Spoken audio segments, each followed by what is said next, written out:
thanks for coming, and thanks to Laura and the IPE and to the Institute of African Studies for abiding me.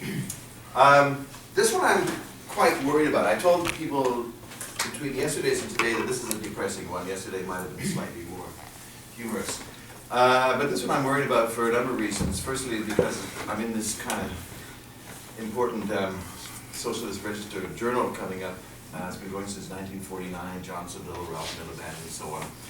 And so I somehow got onto the upcoming edition about the politics of the right today. So Leo Pavich's email to everybody goes like this for it. One of those moments that compel socialists and anybody else to take serious calibration of the political forces amassing on the right.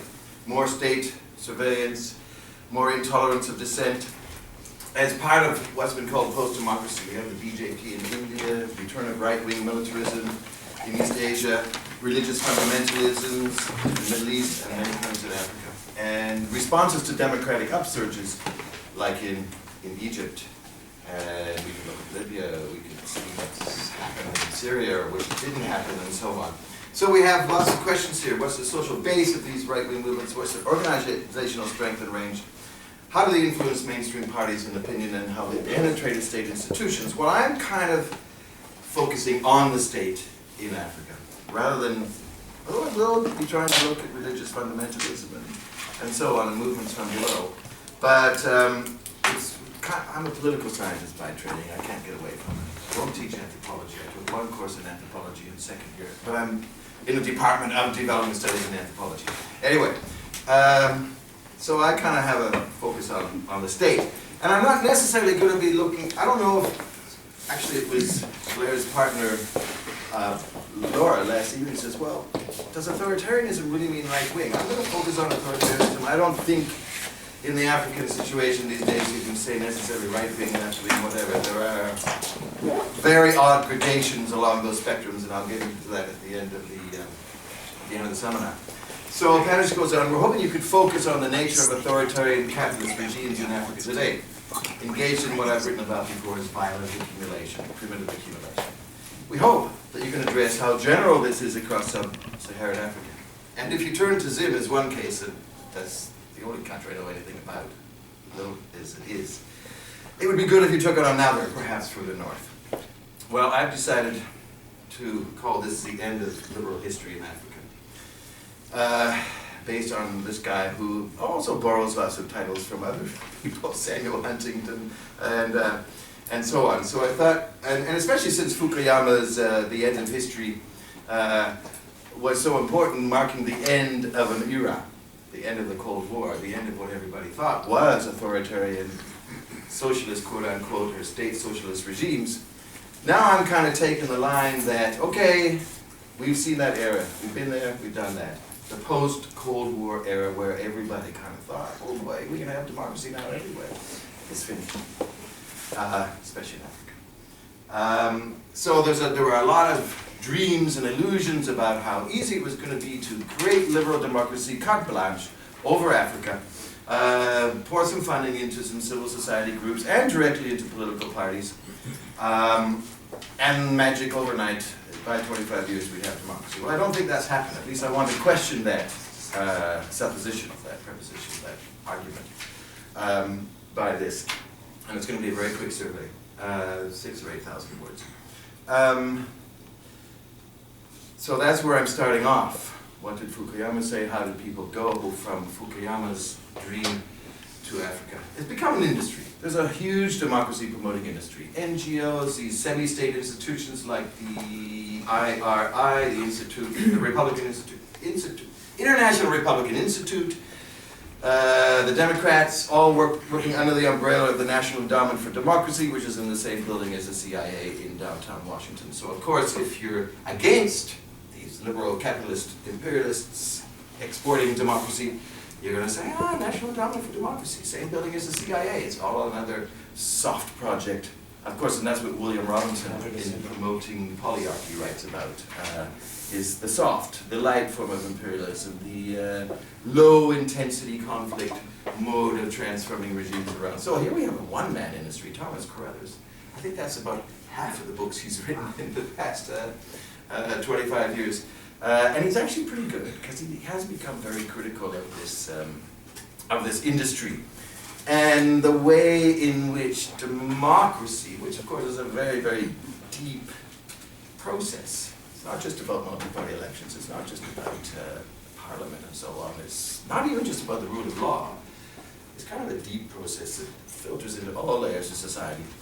And some of his best books, articles recently in the Journal of Democracy and so on, have been criticizing the stuff that he was doing even 20 years ago, saying, well, okay, we tend to think that if we can create an election overnight, that'll be fine. We've got to work much deeper. So there's a liberal critique of this as well. But I hope I can go a bit further than that. And of course, from the further left, you have William Bloom, who's kind of quick books, easy reading, hot-tempered, serious journalism, America's deadliest export, democracy and the truth about U.S. foreign policy, and everything else. Well, of course, you know the truth about American foreign policy, you know the truth about everything, don't you? Noam Chomsky, and so on. And less of a heavy hand on this, of course, is Bob Ray. I didn't even know he'd written a book called Exporting Democracy until I went to the Elora, Ontario Public Library, and there he was. And it's a nice book. But it kind of tells you everything you want to know about everything as well. It covers a lot of ground. From Burke to Thomas Paine, right up to the R2P, responsibility to protect. But he's, having read Burke, which is a good idea, and Burke was really critical of the liberal East India Company in India and so on.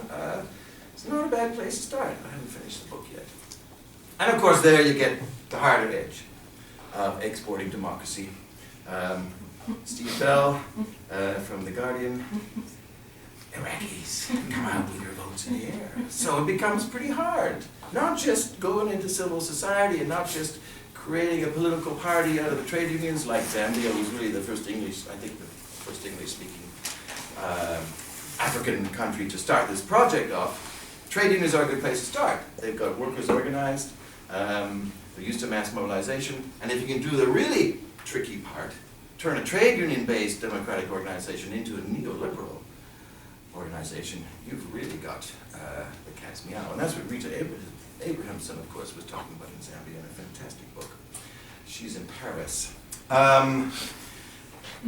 So, where does democracy come from? Where do I go? And this is where I'm going to need your help, because I don't know where to go. Yesterday it was evident that I didn't know where to go. Here we're going to see how difficult it was for me to get to where I don't know. So do we go to C.B. Macpherson, Problem of Property, Liberal Politics, Hayek, of course, the neoliberal fear of deep democracy. Because Hayek has this nice few lines where Parliament really, if it gets captured by social democrats, is about stealing money from the rich, right? You get to Parliament, you can vote to tax the rich, you can vote for free healthcare and so on. So there's that tension between neoliberal economic freedom, economic liberalism, and political freedom, which of course Macpherson is really good about writing. Political equality and economic inequality going hand in hand. What sort of contradictions does that lead to? The last time I presented this, a version of this paper, somebody at York said, forget about Macpherson, everybody knows about that thing. So, then we get to the end. So the end of the democratic era was marked, that's all right, it was just salt. Was marked for me when my partner Susan Boyson went to Holland to address some Institute of Democratic something about the South African election. And you might have to get a chair from somewhere else. I don't see a chair. And on her way home, she got a Wall Street Journal on the airplane. And there it was, Samuel Huntington in the Wall Street Journal of April. And this Brett Stevens saying, what Samuel Huntington do? Basically, we're at the end of the fourth wave, and we're going to have a long, long, long wave, 50 years of authoritarianism. Egypt, the whole story, big failures. So, you know, George Bush in 1989 says, the dictator's days are over, we know what works, freedom works. Freedom is right. Not politically, but morally. Well, Stephen says, not quite. A quarter century later, the dictators are back where we thought they were gone. And Huntington even gets into sort of, you know, his socioeconomic stuff. If we don't provide welfare, prosperity, equity, justice, domestic order, or external security, all of this stuff can undermine whatever gains we've had in democracy. So, and also as memories of authoritarian regimes fade, irritation with democratic flows is likely to increase. I remember in Zimbabwe in 2000 walking across the street and some old guy comes up and says, don't you guys leave, stay with us. You know, so you forget about colonialism pretty easily. So here's, I'm thinking I might do these 4 case studies. I'll definitely come to the seminar tomorrow at what time? 9 o'clock? 11:30. Nice and late, good. Because I want to catch up on Nigeria. I think I'll try 4 case studies: Nigeria, Kenya, Zimbabwe, and South Africa. Because Nigeria's got an election coming up for one thing, in the midst of this massive crisis, North-South, Christianity, Islam, Boko Haram. And for some reason I got a lot of pictures with people waving and Thomas Carleton is really, there's Mugabe and Zuma. And I think Kenya is also interesting because Kenya has been at the fulcrum of East African politics as far as foreign policy goes. And of course, you know, Stephen Brown has written a lot on this. He's in Germany now. And of course, with the recent, with the neighborhood and Al-Shabaab and so on. And how is that? And a couple of weeks ago, the demonstrations about the security bill, which was just passed, and Human Rights Watch and so on, was saying this is going to be a big problem. And there, not so far away, is Al-Shabaab on the borders of Kenya. So that brings in religion, brings in foreign policy, external relations. Zimbabwe and South Africa bring in another whole realm of politics here, not only because I know them better than other places, but I think there are elements of authoritarianism coming in South Africa in interesting ways. In Zimbabwe is another case. And also at one very important time in Zimbabwe's history, South Africa really tried to push that democratic agenda not so long ago, and we'll see what happened. Between about 2010 and 2013, relations between South Africa and Zimbabwe. Zuma, a new regime, Mbeki had been criticized for supporting and succoring Mugabe and his brand of authoritarianism. Zuma comes in, everybody thinks he's going to change the relationship. And Lindiwe Zulu becomes the key, most well-known person on a committee of 3 who were going to manage the transition in Zimbabwe through this government of national unity that they had from 2009 to the next election. But as soon as there was pressure put on Zim by South Africa and the rest of SADC just follows, you have Jonathan Moyle attacking. So as soon as South Africa became identified with this liberal Western imperialist idea of pushing democracy and regime change, Moyle would fight back. Lindiwe Zulu, regime change agent. And then there were some important meetings coming up in SADC right after Marikana, which is when the South African police shot 34 striking miners about an hour and a half or less outside of Pretoria. And Jonathan Moyle starts on his tirade. Trigger-happy South African police, whose lack of professional restraint was nauseatingly palpable, caused legitimate and growing public concerns about President Zuma's leadership or lack thereof, with wider cross-border implications, that being Zimbabwe, of course, on matters of the rule of law. In other words, how can this guy, who's shooting legally demonstrating miners, some of them had spears, pretend to advise Zimbabweans on how to do their democracy, right? So when you have a somewhat precarious regime tottering on the movement toward authoritarianism, trying to push a democratic agenda on another country becomes problematic. eventually,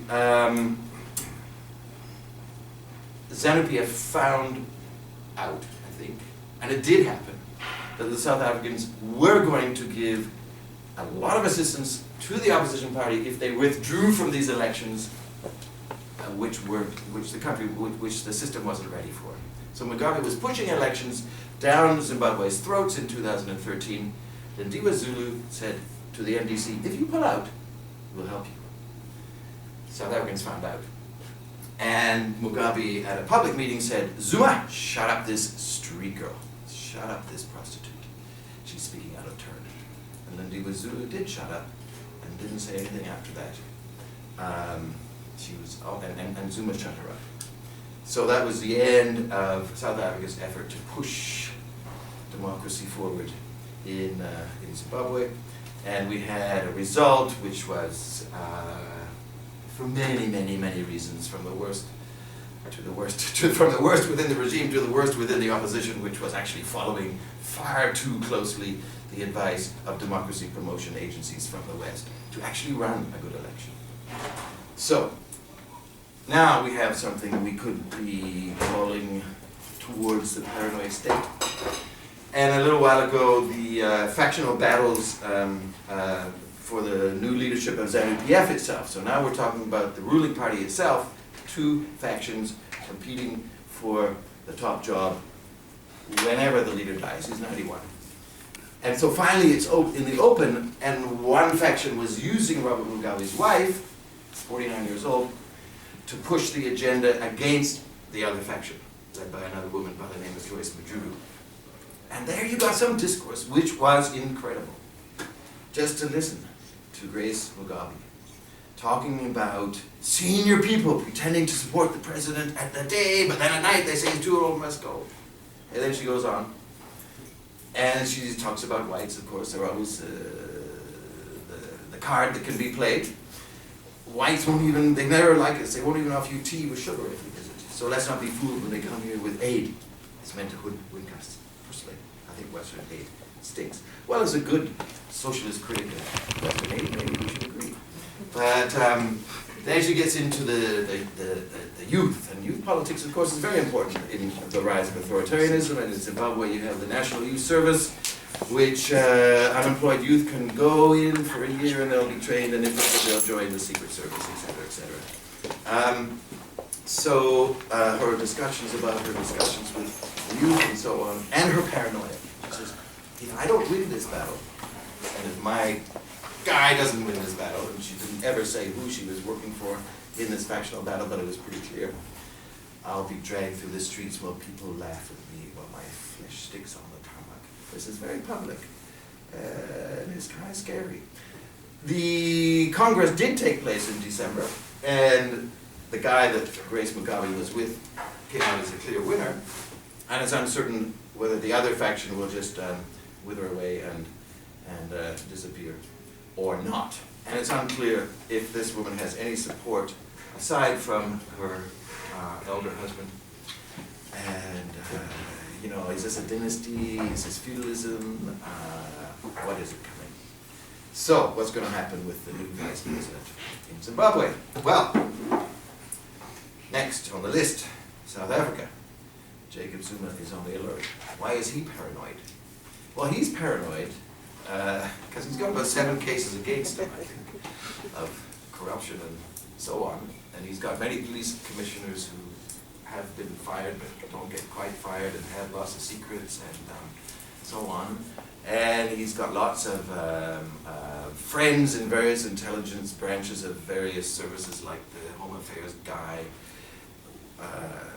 was Zuma's driver in Zambia in exile. Zuma was head of intelligence for ANC in exile. This is the politics he knows. But the biggest thing about Zuma that he's worried about is paying back the state 240 million rands, is it?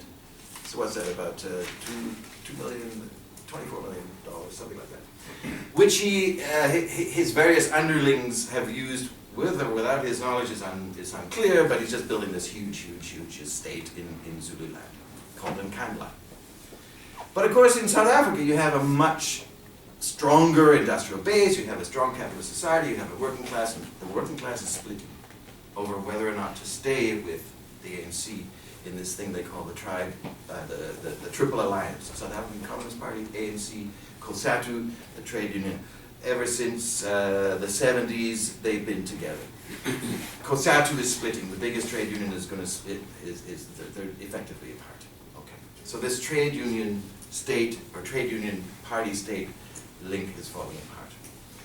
And there's been, even under apartheid, there was democracy among whites. So there was a liberal party. There still is a liberal party. The liberal party is getting lots of black people. It's turning into an African party with liberal values. If it's possible to have liberal values in a society like, which is what I'm getting to later. But most of all in Canada. There's a picture of Canada from the Sunday newspaper, which is kind of interesting because the biggest thing was about this money was being spent on security. But the fence is already falling down around this place. There would be NGOs and the opposition party would go to Canada and have big protests, the police would chase them away, but the fence is falling down. So it's kind of an emblematic picture of what's going on. And so is South Africa becoming an emerging, failing security state? And of course, Swaziland is always the nodal point, or the opposite on the pole of other African societies, because it is a kingship, it's a monarchy, and South Africa looks after it pretty nicely. So, the time I was putting this together, all these documents that you think are produced by the Secret Service start floating around. And, who's behind the breakup of COSATU? NUMSA's the Metal Workers Union of South Africa. That's the one that's leading the breakaway. The leader of NUMSA was going to come here in November for their seminar on South Africa, but he was busy looking after the COSATU splitting and didn't quite make it. So around that time, I think about a week after that seminar we had, there was this document floating around. Okay, these are the agents that are destroying the ANC. Irvin Jim, the leader of Demise, Aswell Banda, another trade unionist, a historian at Wits, Noor, Patrick Bond, of course, probably a lot of you know Patrick Bond. Well, he would be ultimately on this list. This guy, Peter Doherty, what he does, he works at the legal center at Wits, and he keeps track. If you're picked up by the police and beaten up, waterboarded, whatever, go to him. He keeps a record. He's got the list of the policemen who are beaten up for lots of things. And of course, somebody from Argentina, Brian Ashley, a Trotskyist in Cape Town. Roddy Castros, of course, was with the ANC for a long, long time in intelligence and the MK, and has been very critical of the ANC recently. Actually led a vote no campaign in the last election. And Molesio Becky, of course, is Thabo Mbeki's brother. So, of course, you're always going to have the Mbeki family in some conspiracy against. But, of course, you never know who writes these things. But they go around all the time. At least once a year there's something like this. These guys. And they are guys. They're women. So, my partner's writing a book now. And she's basically saying that at the same time as the ANC is increasing its hold over the state, there are serious flaws in the way in which the state is linking with society or asserting itself in society. Persistently ineffectual local government, lack of credibility in police and security, serious lapses in the legal system, and so on.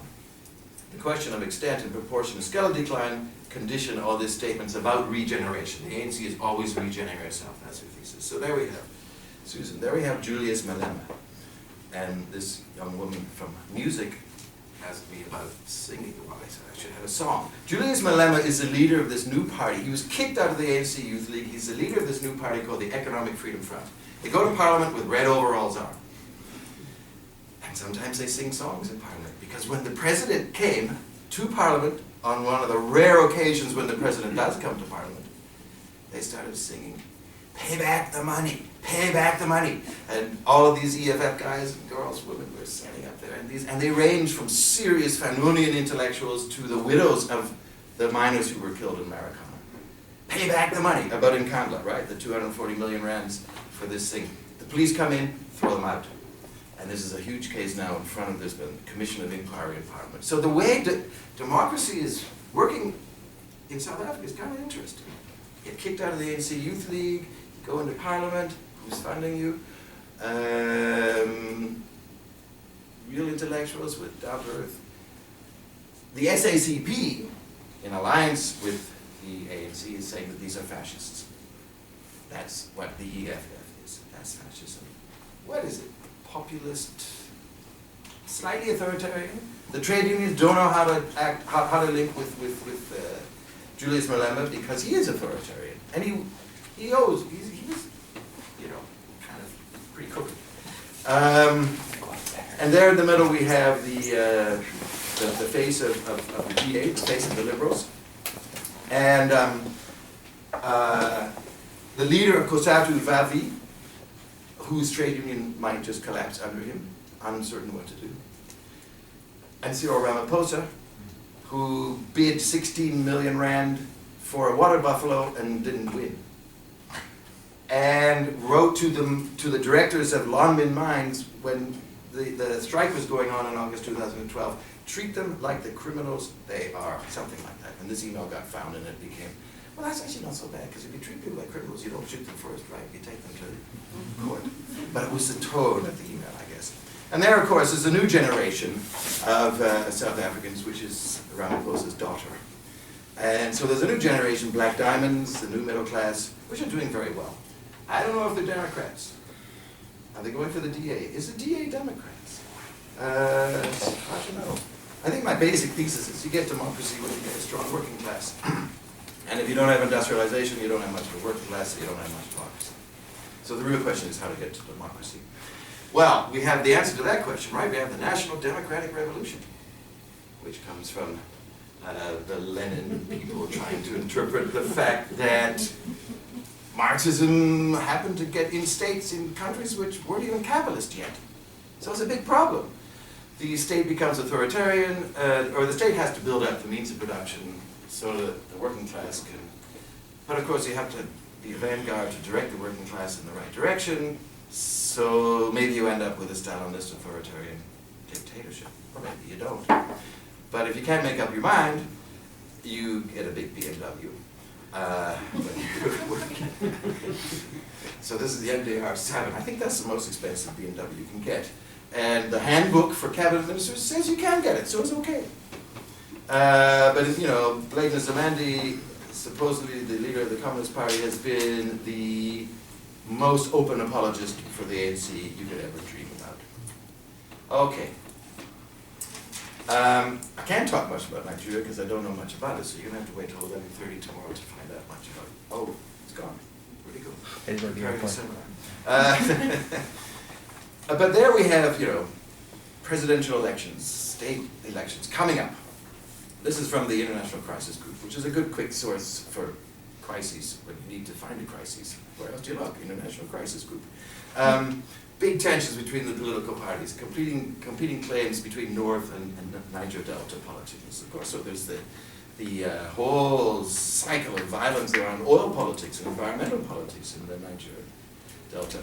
And put on top of that, of course, Boko Haram, more and more communal violence everywhere. And it's going to be an interesting election. We sort of, people who don't read much about Nigeria really hit the news when the 200 girls were taken. But that little map shows, I think, what's been going on in the past 2 years of spots. And of course, we've seen much more. Cameroon, Cameroonian army winning. But of course, I sent an email to my friend from the Cameroon who's actually in, he's with the UN in the Central African Republic, and he says, well, do you believe what was said? He should know. And there's another type of religious fundamentalism which is spreading all over the continent, and again I have to look more closely at that. Is the religious fundamentalism, the Pentecostalism, this new Protestantism, authoritarian or not? It's kind of prosperity-oriented, but I don't know, when whatever hits the fan and participatory politics gets into question, where do the new Christians stand? I don't think T.B. Joshua is necessarily going to be that much of a Democrat. Because if you see an airplane somewhere, well, that was the problem. Yeah, that's why my apartment, this is in Lagos at his church's big apartment building. So if you're South African and there were, 80 South Africans killed in that collapsing apartment building, you pay about $1,700 for your ticket, for your accommodation, and you go and listen to this guy preach in Lagos. And you give them your passports. And you stay in these apartment buildings and they collapse because, of course, there was no engineers, local engineers and so on weren't actually coming to inspect. So that was quite an event that really hit South Africa because there were so many South Africans involved. So where does religion fit in with this movement at the end of this phase of 25 years of light democracy attempts? And of course, this is a time, but this time may be ending too, with oil prices coming down. I haven't really examined how this has been affecting Africa, but it's something we're going to look at. Fort McMurray. Fort McMurray's hit bad. Nigeria's going to be hit pretty bad. Angola's going to be. That guy who was here yesterday, Enrico, was saying, look, Angola's borrowing from China is in terms of future oil, right? But it's also in terms of the money that oil costs. So they're going to have to pay back with more oil to China for all the roads and some hospitals and so on that China's. And of course, China's another question which I haven't even begun to address because everybody talks about China and Africa. Not much of a.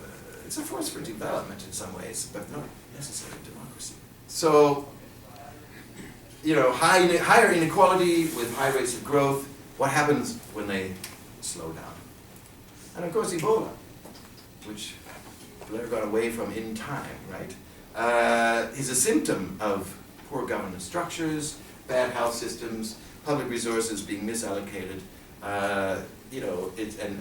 It's a bit like cholera. Cholera is so easy to keep away. You just keep your water pipes away from your sanitation pipes. But that was the real symptom. The real symptom of Zimbabwe's decline at the end of 2008 was this cholera epidemic, the fastest spreading cholera epidemic in world history, which was the illustration of the government's decline. And of course, Kenya, where the attack at Westgate Shopping Mall seemed to me to be such a clever ideological attack by Al-Qaeda, Al-Shabaab, because this was the mall where all your NGO workers went to, your emerging middle class of people like us who want to go over there and help. So you had this woman who was working with the Clinton AIDS Foundation, PhD in public health at Yale, pregnant, her husband an architect from Australia who was building a museum of memory, gone.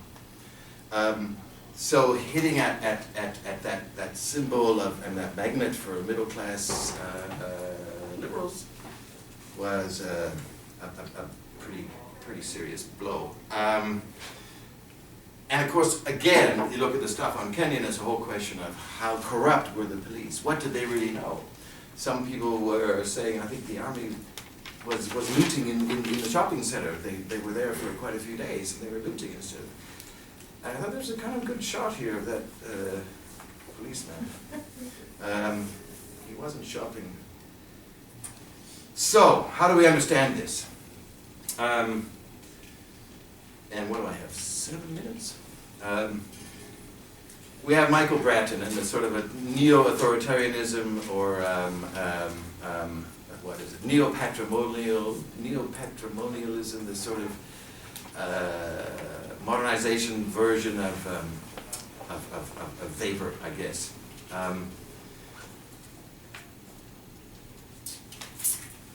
Basically, these non-democratic rulers have now learned how to use elections just to gain information on levels of popular support. They can manipulate them very easily. They can discipline contenders of power within the ruling party. They can establish which clients are worthy of patronage, co-opt opposition forces, or divide and disunite them. They did that very well with the MDC in Zimbabwe. This book is about Zimbabwe. And so on. And the opposition gets more and more disenchanted with opposition. It's a systematic and institutionalized feature.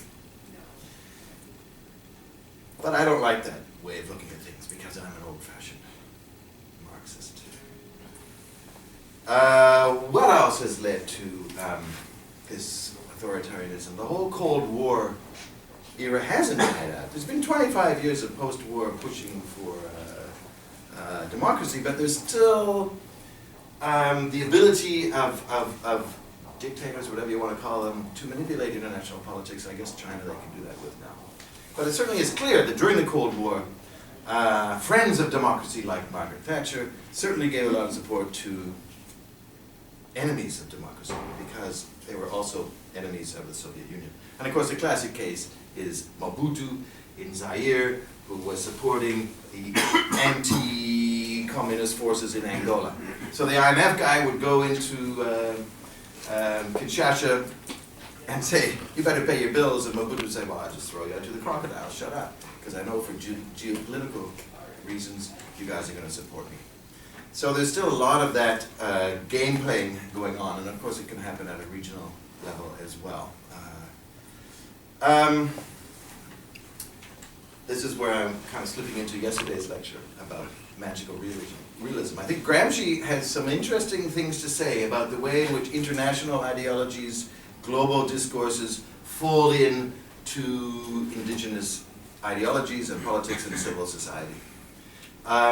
So these international discourses and practices intertwine with internal relations, creating very new, unique, and historically concrete combinations which take a lot of careful study. So, for example, we see a particular ideology coming out of an advanced capitalist society like liberalism or socialism, take your pick, Christianity, the nitty-gritty of political organization is disseminated in less developed countries, and it creates a new interplay. So how do we figure out what Gramsci was all about? Of course, Gramsci, in his less subtle ways, was saying basically in the East, meaning the third world, society, civil society was gelatinous, weak, undeveloped, as opposed to in the West, where civil society was a firm trench for bourgeois rule. And so I think he started to kind of turn this into the Soviet situation, which he was trying to figure out, saying, well, in the East, and we could say the third world after the East, the state is everything. The state can be the educator. So he kind of jumped from one sort of dismissal of civil society and organized Western, whatever, institutions in the third world, jumped over that and said, well, the state can transform. The state can be a dictator, as long as it's got the right ideology. He was a Leninist at the end of the day. So if we go into the old discourse about primitive accumulation, we can say, well, it took Europe 400 years or more to develop from feudalism into capitalism. Why on earth should we think it would be faster anywhere else? In fact, if you were a dependency theorist, you'd say it would take longer in the third world because they're exploited by imperialism all the time. But of course, with our Brazils and our South Africas and our Chinas and our East Asian miracles, there has been accelerated development through state-led policies, usually, through working-class organizations, through left-wing parties. So, dependency theory we can throw out the window for a while. So we have lots of history of primitive accumulation in the West that we can look at. The enclosures, the disintegration of the peasantry, the proletarianization process. To what extent can we use those historical examples to talk about what we're talking about now in places like Africa? And of course democracy too. I mean, it wasn't that long ago in England where you could buy votes very easily. And people like Thomas Paine, of course, were fighting against that. And the internationalization of democracy, of course, goes right back to Thomas Paine, that whole thing. French Revolution, American Revolution. The internationalization of democratic processes is nothing new.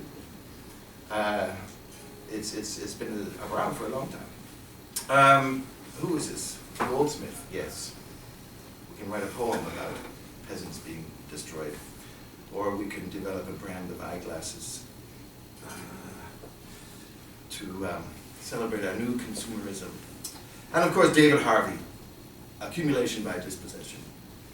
And I think Harvey, I don't know if I go completely with him and a lot of other theorists like him who say that primitive accumulation is a continuous process within capitalism. I kind of think it's worthwhile to think about the original historical process inside societies which are moving out of, in some way, from pre-capitalism to capitalism, rather than go with Harvey, who says it's just a continuous process ongoing in Western capitalist countries.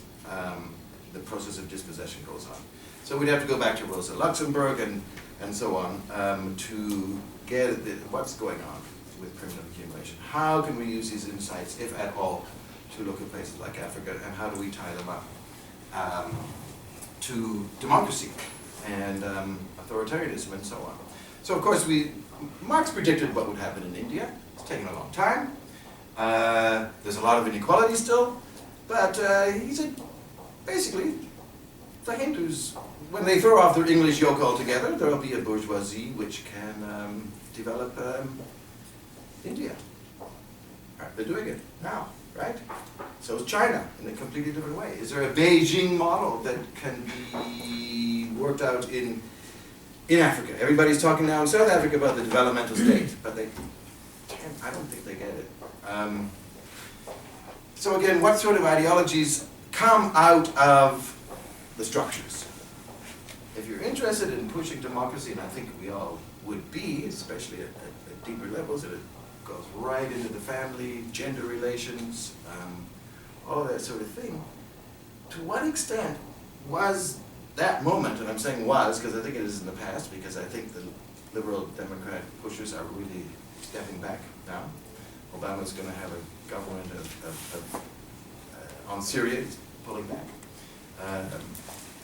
I think the military in the United States, I ended up reading this military page on the web because they had something by a Zimbabwean.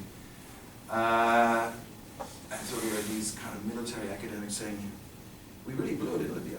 Libya was a complete disaster. Why on earth did we think we were going to get a better society by killing Gaddafi? So I think there's a lot of stepping back, which is good in one way because you're not going to go in a military way.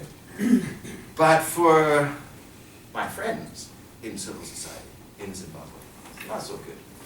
The donors now are auditing all the civil society organizations in Zimbabwe, and they're finding out that these guys and girls, women, were getting pretty good salaries from the donors. So the donors are now saying, well, gee, we don't have so much money to spend, we better audit. And of course, when they start auditing, all the fighting begins. So the crisis coalition in Zimbabwe is falling apart because people are fighting, because there's USAID dollars in there. $7,000 a month for being the chairman of a civil society NGO in Zimbabwe. It's not bad. You're going to fight over that. You can start up a few butcher shops with that, but they fail because people don't have enough money to buy meat. So, you know, I mean, there's no bourgeoisie, so and the state has disappeared. And if NGOs disappear, well, you can migrate to South Africa. And I think the immigration regime here is getting a bit tougher. But if you have skills, middle-class skills, you become not part of the global precariat, part of the global middle class, and so on. So if there's an ideology that can mobilize people because it's deep, you can work with it. What ideologies do we work with?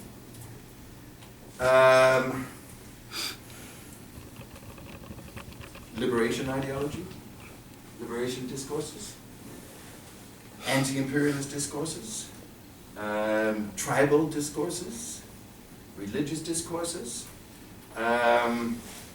This is a Zimbabwean editor of the state newspaper, minister, permanent secretary and minister in information, quoting all of this stuff from Gramsci, right, left, and center. The reason ZANU-PF won the election in 2013 was because they had the right ideology. MDC didn't have it. They were liberals. They were Western puppets. So now we know the truth. Zimbabweans are ZANU-PF. ZANU-PF is Zimbabweans. And of course we have a completely different context here, which I mentioned a bit briefly before. We have the BRICS, a whole new emerging international political economy.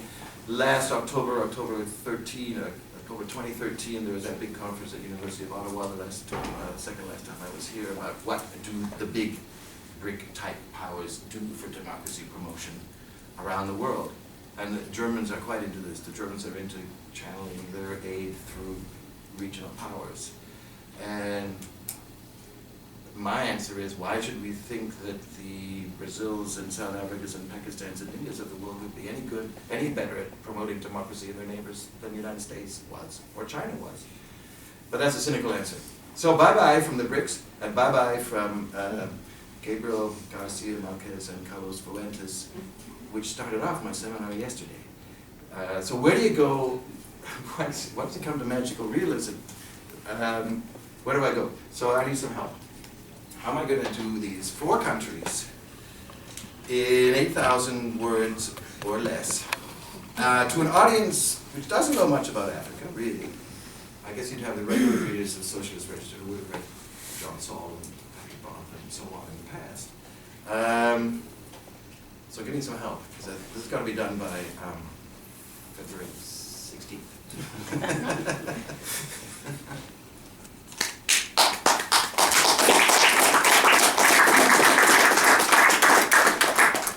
Many thanks, David. We're now open for questions. When you ask a question, please just let David know who you are, and we have about 35 minutes or so.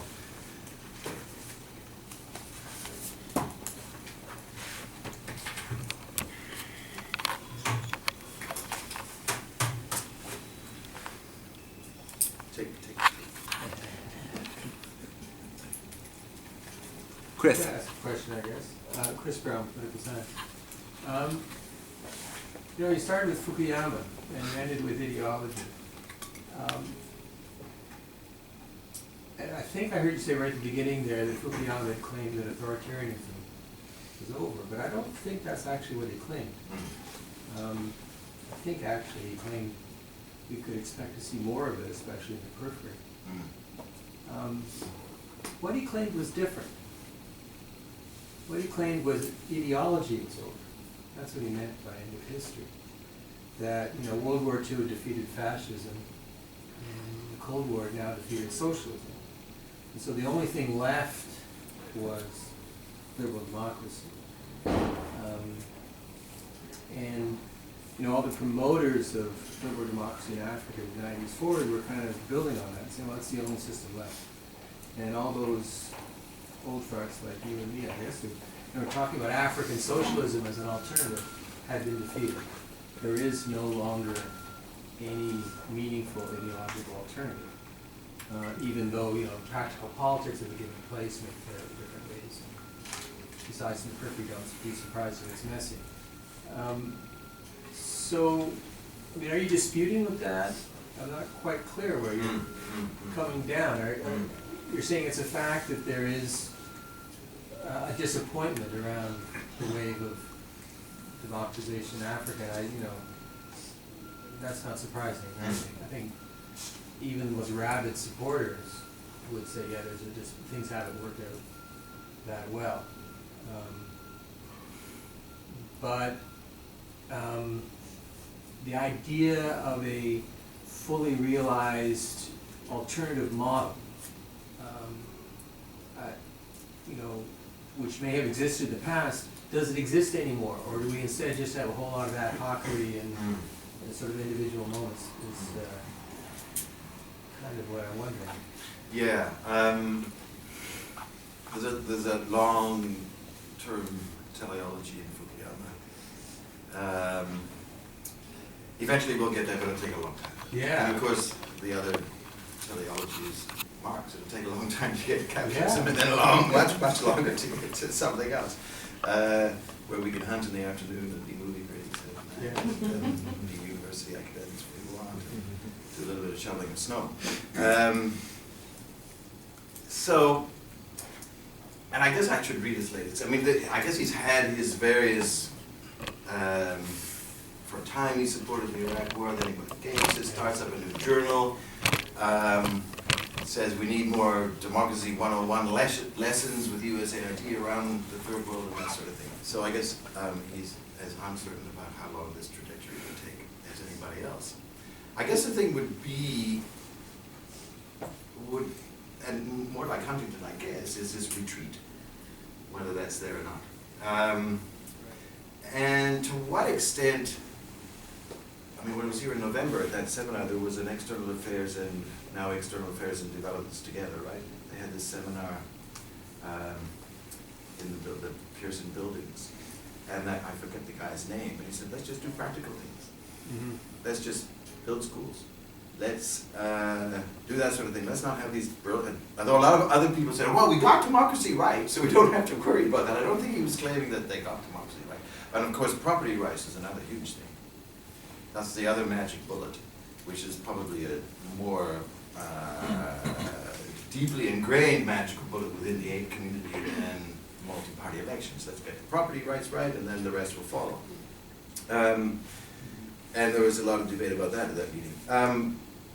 So, if the international community does more of the soft sort of stuff and not the in-your-face regime change sort of stuff, it can't hurt, can it? And it's just not. There's not so much hubris. There's a little bit less. I mean, you're the expert on Botswana. I mean, there's this case which has been kind of moving steadily along in not a bad sort of semi-democratic way. Ghana might be hitting some soft spots with oil and the resource curse. What do you do with resources, especially now that oil prices are falling? So I guess it's in a sense it's sort of hubris that came out of out of the end of the Cold War, anticipating a bit. What does it mean for election observer missions now? What do they do? Apparently, when there was this journalist questioning the EU ambassador in Zimbabwe, who is very proud of being a Gramscian, part of the Italian Communist Party, thrown into prison many times in the 70s in Italy. He says, these guys, they don't know what it's like to me. And the journalist was saying, was this election free and fair? He says, we haven't used the words free and fair for 7 years now in the international election monitoring community. We've been using the word credible. So there has been this ratcheting down for a long time. But, what does that mean for university students who are activists? A whole new generation kind of wiped out in many places. And what does it mean for other things like religious tolerance? Those civil society things. So yeah, I think everybody's sort of asking the same questions. But I think we have reached the end of that moment. Now there were lots. Terry, who else? Terry, Tony. Toby, yeah. Tony, sorry. Yeah, why don't you take a couple questions? A couple or three. I saw another hand too. Why don't we take three? Yeah, sure. All right, start with Terry and then...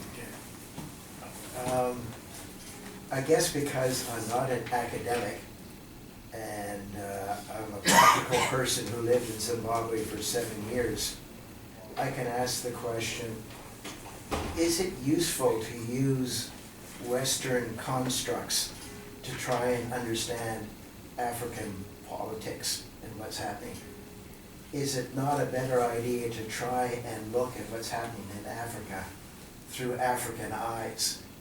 For instance, when I look at the election in 2013 and I'm reading Western commentators on it, they keep asking questions like, what message were the people of Zimbabwe trying to send in that election? My black Zimbabwean friends say, what do you mean, message? The result of the election was due to two very simple facts. One, through the traditional rulers, we were reminded constantly of the terror that happened after the last election and warned that it would be visited on us again unless we voted in the right way. And two, we had the example of the MDC acting just like ZANU-PF when they were made part of the government. So to our simple minds, there wasn't a great deal of distinction between the two parties except as to who held the reins of terror in the government, who controlled the police and the army and so on. And that's their explanation for the election of 2013, which strikes me as a very practical, simple, and probably true one. Toby? Well, I'm going to provide comment rather than a question because you asked for assistance, and not that I have huge amounts of wisdom, but I'm going to point out just some things that come to mind. First of all, I think it's interesting at York that people like Greg Albo are starting to use the term, they talk about the authoritarian phase of neoliberalism, that the demands of there being both political and economic liberalism are like tossed aside. It's just not necessary. And on the African continent, the Western support for Sisi and Egypt has got to be the most clear example of that is being set for the rest of the continent. But the other thing is that the property rights agenda, which you're suggesting does still exist in the NGO world, it is in practice in places, certainly in East Africa and in many parts of the continent. I don't know these cases as clearly, but it's aiding in dispossessions of land and land-based conflict. It's exacerbating it right now. So it's increasing tendencies towards ethnic assemblages of varying and new and constantly shifting forms. But the politics that will dominate, my prediction, unless there's significant changes here, is evident today, and it will continue to increase in importance, and that is populisms. And here, I mean, I think what I take from Harvey, in understanding this, David Harvey at this point, is aestheticization. Politics of aestheticization, which he draws from Henri Lefebvre and others, I'm sure, but you know, unable to control space, people romanticize notions of place. That's the basic concept. You know, what do you make of rapid social change? I used to bring my cattle to this watering hole, and now I don't have this watering hole. I used to be able to graze them on these fields, and now I can't. Where am I supposed to take them? What am I supposed to do? When you're doing that, there's processes of romanticization and new forms of ethnocultural, religious dimensions are melded together, and you have micro-politics that are nasty, messy, and the populists that can capture those sentiments win. I mean, I think that's what's going to happen in Zambia again. You're going to see right now that with those elections 3 days ago, the PF will have come to power. There was a liberal-minded candidate that the NGO community in the U.S. would have liked to have chosen, but it was another person who continues with this rhetoric that Sata launched, Michael Sata, who's a xenophobic, very authoritarian character, and that's what Zuma does. That's what the EFF does. It's not fascism, but it's aestheticization. It's politics of place, politics of spectacle, right? It's not content. There's no ideological content that's consistent, and you don't see ideological consistency in any of these countries. I don't know enough about Nigeria; it's too complex. But certainly in Kenya, South Africa, and I mean, who knows? Zimbabwe, I can't claim to know too much about it. But Mugabe can mix and mash whatever he wants as far as ideological content is concerned. It's not consistent. So yeah, that's what, there is no hegemony, and it's nasty, messy, violent, and arms trade is going to. Thanks for that cheery note. You know, there's people at SOAS. Was there another one? Did we miss? Okay. Just a quick question or a thought. You juxtapose authoritarian and democratic, but neither, I think, are fully, as a person not particularly knowledgeable, it's not clear where your thinking is or what distinguishes them. And so I'm also just pondering just the practical question of, if states are not funded by people, if they're not financed by taxes or other kinds of resources, then in the sense of relationship of the people and the state that we may be reflecting on as a norm, obviously is not there, and so the state doesn't have the same function. But I was really curious about, are you seeing them as juxtaposed, or are they versions? Is it possible to have an authoritarian democratic state? Micropolitics and authoritarianism. Democratic veneers on the surface. Yeah. Good. Good questions, and thanks for the comments. But people at SOAS in development studies call themselves melancholic optimists. Because well, they're a bit teleological. You know, at the end of the day, we're going to have this primitive accumulation is going to work, I guess. John Sender, you know that. Okay. But you're just going to be not even melancholic. All right. Western concepts. Oh, Well- it's not that I don't think that there can be alternative Oh, of course. things on offer. Over the horizon. There's not a lot of social forces bringing them into power. That's right. Yeah. Sorry, that's what I mean. Yeah. Well, you know, is it a Western concept that, well, where do you get democracy? Is it a Western concept? You get it from a strong working class, trade unions, women suffrage movements, all that sort of stuff. You get it from struggle. You're watching struggles as they emerge all over the place, and how do they blend and articulate with old ideologies and new ideologies.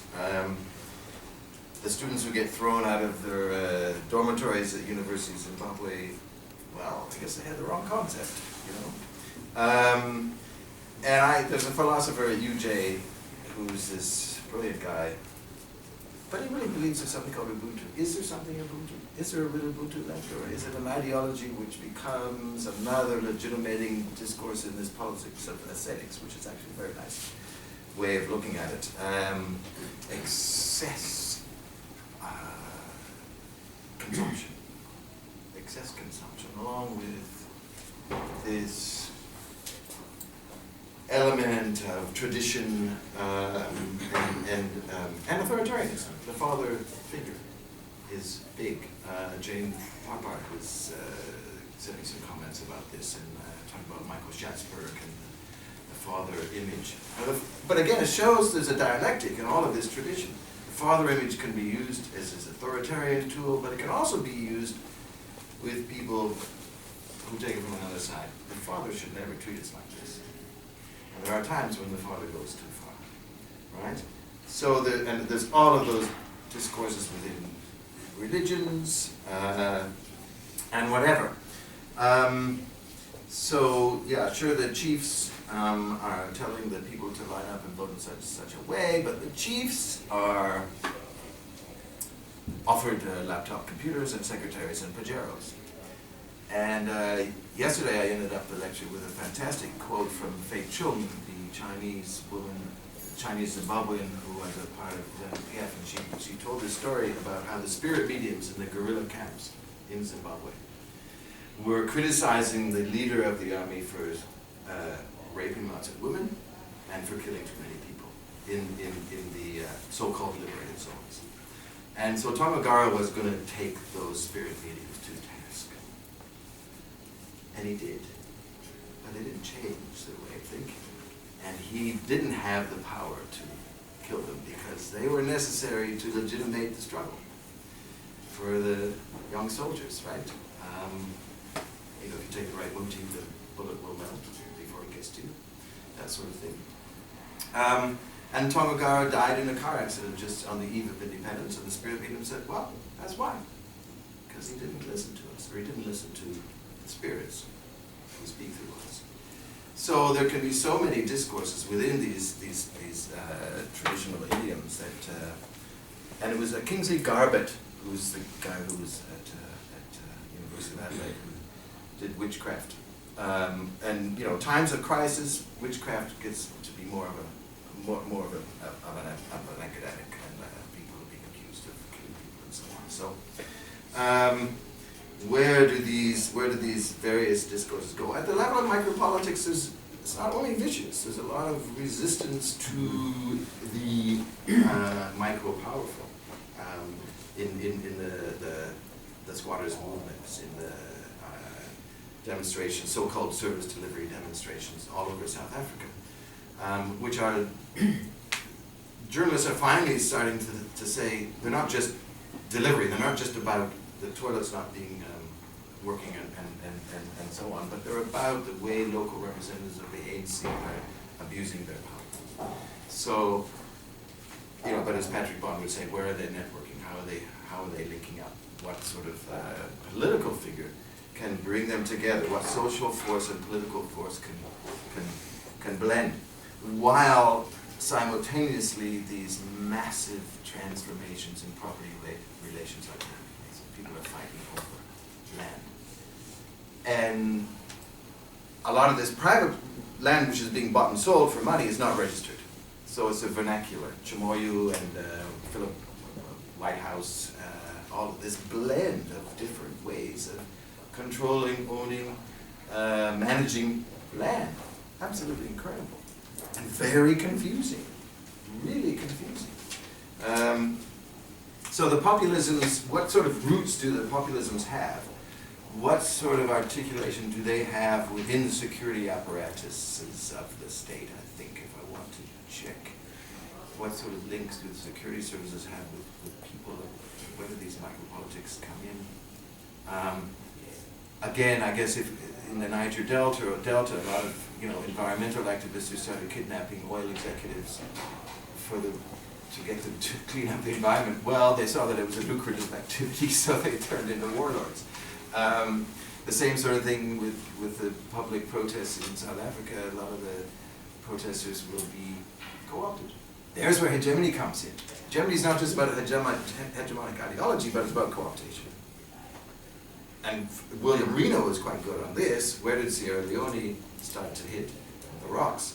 Was when the state lost the resources, lost the ability to absorb, to co-opt competitors. So structural adjustment, the state is stripped of the ability to absorb this middle class, the mandarins, plus political competitors. That runs out, you have war. Which is kind of a nice way of looking at it, I guess. And how do you get out of that situation? It's also sort of, we talk also about post-conflict situations. So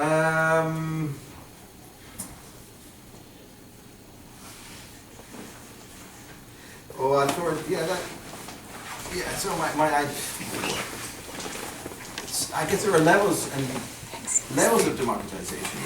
State level, what John Saul would call democracy light, versus the democratization of various workplaces. How do some of these processes go on in villages with traditional authorities and so on? I think one would have to look closer at that. And how does authoritarianism manifest itself? I guess it can be like Toby was sort of suggesting through authoritarian populism versus just hard-nosed, lots of picking up people off the streets and beating them up and so on. So I guess there's always absolutely a fundamental point, of course, which is Charles Tilly, isn't it? If the state can't get its resources from the people through taxation, there's not that stake there. So without a society which can generate the resources, that can articulate with a state that can take those resources in a legitimate way and put them back into social construction projects, that dialectic disappears. Good old Robert Mugabe, when he was interviewed in 1961 by an American representative at the consul in, this is Tim Scarnecchia's famous quote, Blair's heard it 100 times.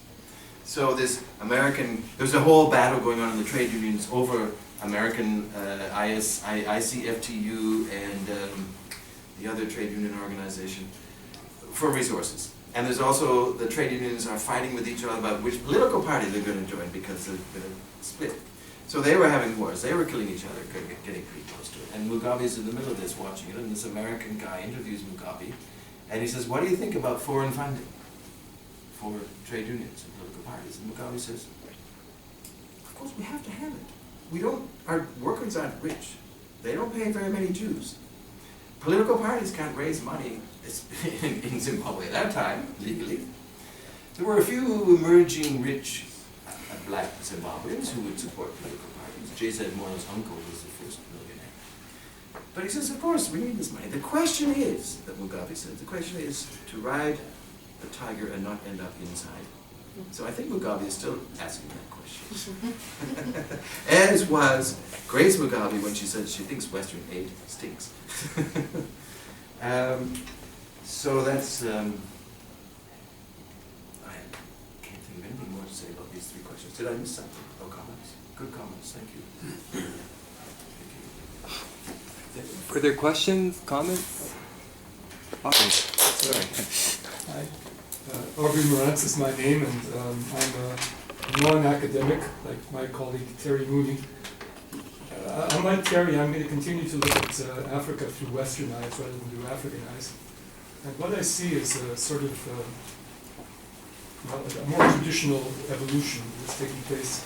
We had a colonial period in Africa, which lasted a long time.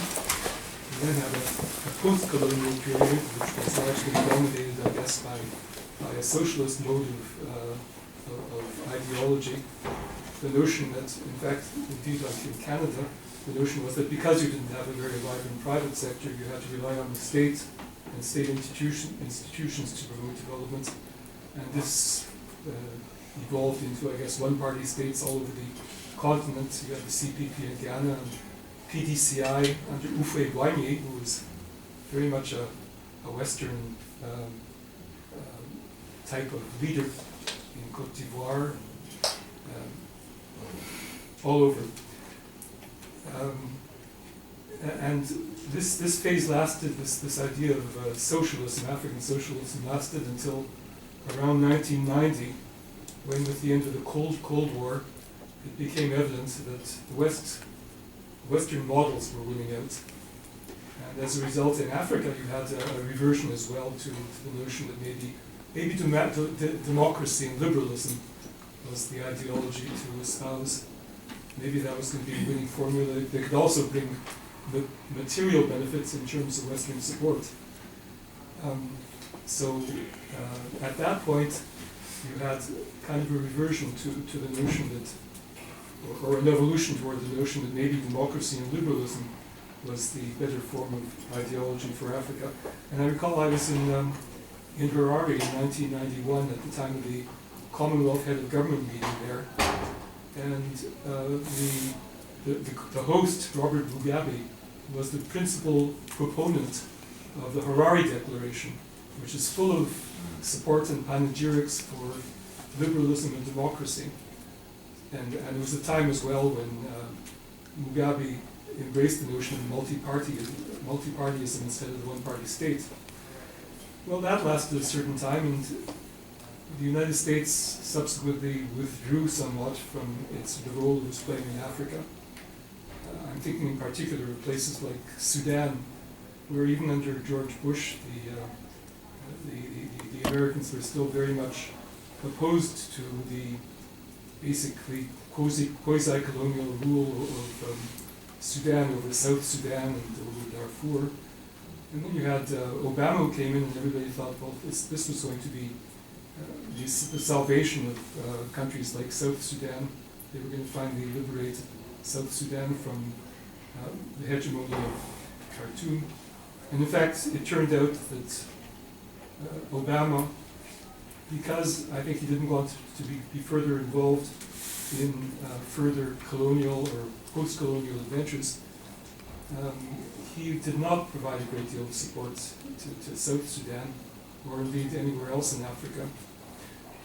But all of this to say that with the rise and the influence of China as well, once more democracy and liberalism took a hit, and we're now back to a period when there is no clear ideology anymore in Africa.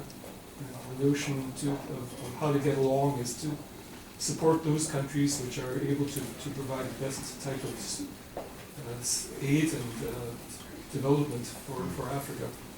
So we're back to a period when there is no notion that liberalism and democracy is necessarily the way to go in Africa. So that's just some thoughts with you to see whether you want to comment at all on it.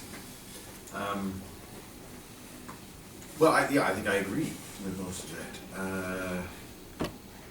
And along with the rise of important regional powers, I guess, what is the American discourse? Nigeria, South Africa, and was it Egypt, which was expected to be one of the kind of cornerstones in terms of foreign policy. Again, it's that dialectic about which comes from outside and what comes from inside. So at the same time as we've had this sort of foreign policy influences you're talking about, the shifting of South Sudan to maybe Thabo Mbeki to look after, is he going to bang heads together around some negotiating table? South Africans send up all sorts of people out to South Sudan to apparently trying to make things work. You got a lot of regimes which are still extremely dependent on foreign aid. I mean, Tanzania's socialism was what? 60% funded by the World Bank. Why? What kind of socialists were the World Bank? Well, they believed in statism. And they also had Tanzania as acting as a good anti-Soviet actor in that region, more interested in China and so on. So Nyerere was able to play that game. But as soon as the discourse shifts to neoliberalism, there went Tanzania. And of course, also within Tanzania, you had the influence of people like John Wicken and that sort of Oxfam influence, which was cooperatives, and that, so the idea of African socialism and cooperatives and so on have faded. But meanwhile, what is happening inside? Well, that Cold War dialectic has changed. The 25 years of light democracy promotion, rise of authoritarianism in various ways. What actually happens within society? Is it all like Toby's saying, micropolitics of fighting, or in terms of generations, the middle class kids, you know, your age, NGOs disappearing, the state not as certainly as reliable a source of income as before. Where goes this new generation, politically, ideologically, and physically? They all migrate, and so you're left with an emptier shell of professionals and state actors and so on, and you kind of have a massive welfare case or semi-subsistence, semi-proletariat, informal sector, which people like Keith Hart would say is the seedbed of a new form of capitalism. So those people who are selling plastic hangers on the street corners and illegal CDs and the whole informal sector. Well, this is Hernando de Soto, isn't it? The other path. Is that dynamic developing, you know, and that dynamic takes so long to develop that it's really hard to see, especially if you're a political scientist. If you're an anthropologist, you can see it, I guess. With the land grabs, the multinationals coming in and renting huge swaths of land in fertile areas from chiefs to grow stuff for Waitrose in London. I don't know what they do with it. So there is you know, there's a whole new dynamic there, I think, that is happening inside, regardless of what's happening on outside. Spurred in some ways by things like the textile AGOA. What's happening with AGOA? Is it up for renewal or something? I believe it's still continuing in the States. Yeah, so you get some sort of niche. Geographic growth and opportunities there. Niche market. Some guy I met in Toronto who made millions in the real estate market has invested some of those millions in a fair trade kind of shoe factory in Ethiopia, so you can get these fantastic shoes online from Ethiopia. There's hundreds of things like that popping up all over South Africa, which kind of fit into what Christia Freeland talks about in her book, The Plutocrats, which is a very interesting kind of book. But you know, the organic food market, things like that. Where do entrepreneurs fit into this whole new emerging global culture of ethical consumerism, those sorts of things? I don't know. But still, if we're talking about politics of authoritarianism versus politics of letting people talk and disagree, I don't know where it all ends on this spectrum of authoritarianism. I'll ask a question. I know we're kind of near the end here, but something to reflect on maybe in your chapter is what's happening in Ouagadougou. Of course, because you know, that saw an unexpected challenge and overthrow of a long-standing authoritarian regime. And I don't know too much about what's happening there, but I was just talking with our colleague Abu Bakr, who was saying when the new transitional government is coming up with new rules which folks disagree with, they come on the street and they back down. But there, of course, the inspiration may not be what's coming out of Washington or London or Paris, but the legacy of Sankara, which seems to be potentially a motivating factor. But it's unclear where that's going to lead, of course. That's very interesting. Could be really interesting. Nice way to end. With that's different. That was on the streets. That was with the military. That was some pushing of the military into a more democratic move, right? Yeah, I think you're right. Of course, Actually, the first, it would be the first post-Arab Spring regime change south of the Sahara. That's very interesting. Yeah. There was a hand there, right? Yeah. Sorry, my name is Amanda Shanklin. I'm with the Department of Political Science. Well, a student, PhD. I'm just wondering about how you think, like, the problems you talked about with in South Africa, with democratic, I guess you could say, do you think those are agreed, like, with the leadership in the ANC, or is it more, like, I think from what I'm getting from your talk, it's more of the systematic problems, right? So, like, what do you think would happen, say, like, if the ANC is not leading, would it be less stable or more stable? Would it be more democratic or less democratic? I mean, is the ANC like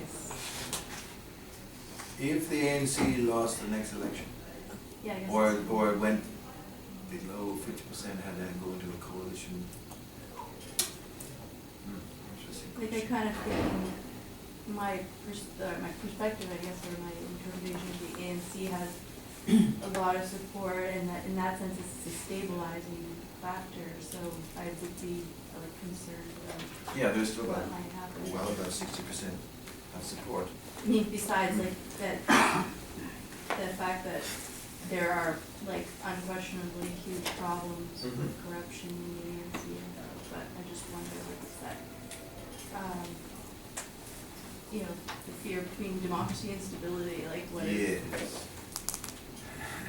That would make an interesting foreign policy question. Also, with the guy who did all the polling for the ANC in 1994, Stanley Greenberg, the Democrats, the American Democrats chief poll guru, he worked for the Democratic Alliance this time around. He worked for the Liberal Party. Yeah, well, that's a good question. What would happen if the ANC lost significant support? With, of course, Zuma has to leave. He's only got 2 terms, right, as president. He can remain as president of the party, but they'd have to have a new national president. And so, of course, there's quite a bit of internal discussion or movement about who will be the next. Will it be Cyril Ramaphosa, former trade unionist, activist in the days of struggling against apartheid, but now this billionaire who owns his company, owns McDonald's. He's got 6% of MTN, which is this huge cell phone company all over Africa. Corporate capitalism would love him to be the next leader of the ANC, as would many people in the black middle class and, of course, white middle class. So, but if even with him there, they lost significant amount of vote, especially in some place like KwaZulu-Natal, which is, in terms of ethnic relations, the Zulu heartland, and it's the only place where Zuma has increased his popular support, right? And you talk to the taxi drivers in KwaZulu-Natal, and they don't like Ramaphosa. He's from, I forget which ethnic group, but that's the ethnic group which takes money out of your pockets, you know. They're all crooks. So if Ramaphosa got to be the leader, you would probably have more divisions along ethnic grounds, especially if the if things are not going well economically. Whether the Democrats, Democratic Alliance, the DA, would be able to pick up on some of the, there'd be a coalition if the ANC went below 50. Would that coalition be the formerly white and still full of nasty racist people, because the racist party has disappeared? Some of them joined the ANC, but many of them are in the so-called Liberal Party. So would that party make a deal with the ANC? Or the populists, the authoritarian populists, the Malema, the Economic Freedom Front, who are kind of ANC types in a way anyway. Well, what's So the there would be lots of agenda, what's the games. timeline on the United Front initiative? Oh, well, there is a left, I think it depends what happens with the trade unions, because they're splitting. So that would be another but without any party yet, you are dealing with a system which is parliamentary, which is a good point for stability. So timelines they'd have to work pretty fast. Yeah, it's probably Very fast for the next election. It's interesting when you have elections, they create these timelines, And it's, I mean, Canadians don't have 2-term limitation. Where did that idea ever come from? That the president can only have 2 terms. we wish we could. Or sometimes you wish you could. Well, that's up to the party.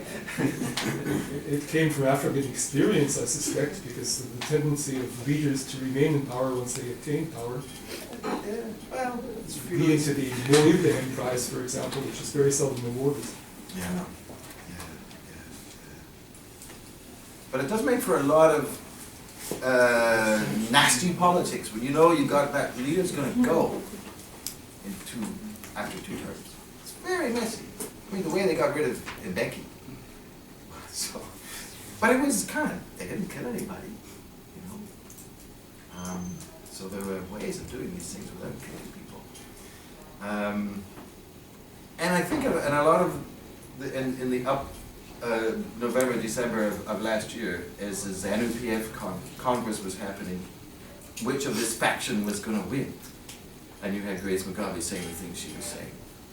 But after it's finished, Terry and I will disagree with this, but I kind of think it's going to die away. I think it's decided, and the rhetoric is finished. As long as the economy can get going, I don't know. Anyway, time to go, right? Many thanks, David. Just a quick note, Dave was